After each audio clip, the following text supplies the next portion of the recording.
কোনো স্টুডেন্ট কেউ না কেউ বিপদের সম্মুখীন হচ্ছে। তাই আমরা আজ এখানে উপস্থিত হয়েছি। কর্তৃপক্ষকে আমরা জানাতে চাই যে তারা যেন আমাদের এই দাবিটি মানে, যেন হচ্ছে নীলফামারীতে একটি 4 লেন হচ্ছে সড়ক তৈরি করা হয়, এই আমার দাবি। আসসালামু আলাইকুম।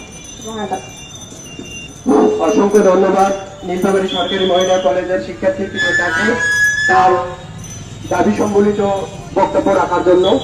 আমি অশেষ কৃতজ্ঞতা জানাচ্ছি আজকের এই মানববন্ধনে যারা অংশগ্রহণ করেছেন এবং একাত্মতা প্রকাশপূর্বক ও সংহতি প্রকাশপূর্বক বক্তব্য দিয়েছেন সহ যারা সবাই অংশগ্রহণ করেছেন, আপনাদেরকে ট্রান্সপারেন্সি ইন্টারন্যাশনাল বাংলাদেশ টিআইবি এবং সরকারের পক্ষ থেকে আন্তরিক অভিনন্দন, শুভেচ্ছা ও কৃতজ্ঞতা।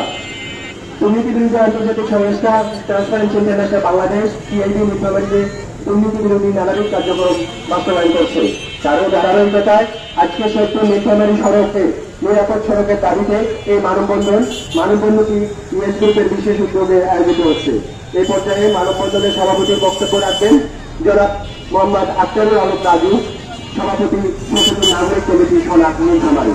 আমি সভাপতির বক্তব্যের পরে আজকের এই মানববন্ধনের কার্যক্রম শেষ হবে, কিন্তু আপনারা কেউ যাবেন না, আপনাদের সাথে আমরা একটু দেখা করব।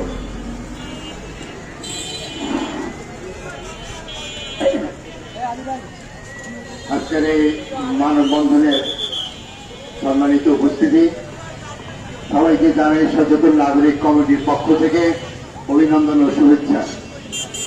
বিশেষ করে যারা এই মানববন্ধনের সংহতি প্রকাশ করেছেন সবাইকে আবারও আন্তরিক শুভেচ্ছা ও অভিনন্দন জানাই।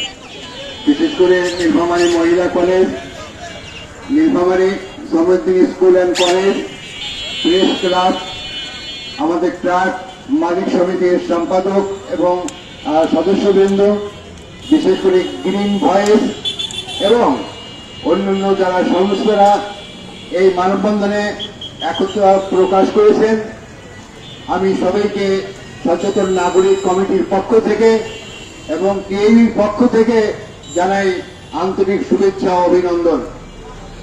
আসলে এই দাবিটি আমাদের প্রাণের দাবি।